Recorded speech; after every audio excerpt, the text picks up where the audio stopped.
Rizky Bilar ngamuk Baby L dihina jelek, bandingkan dengan yang lain. Aktor Rizky Bilar mengamuk saat putranya, Baby L dihina jelek oleh seorang netizen. Suami Lesti Kejora itu bahkan sampai memberikan balasan menohok. Kehidupan Rizky Bilar memang kerap menjadi pembicaraan publik. Setelah ramai diterpa kasus KDRT, aktor 27 tahun ini sempat dituding bangkrut hingga numpang hidup dengan istrinya, Lesti Kejora. Namun kini, ternyata bukan hanya Rizky Bilar harus kembali menelan pil pahit. Pasalnya, buah hatinya, Muhammad Leslar Al-Fatih Bilar menjadi sasaran kebencian netizen. Padahal anak dari pasangan Rizky Bilar dan Lesti Kejora ini masih berusia 1 tahun. Terlebih, dia hanya memamerkan momen kebahagiaan Baby L yang sedang tertawa. Dalam postingannya, pemain sinetron anak jalanan ini mengungkapkan bahwa anaknya dihina jelek.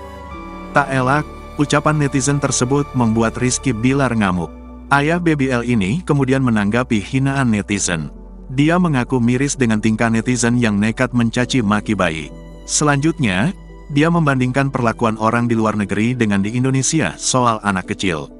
Ayah satu anak ini lantas memberikan balasan menohok.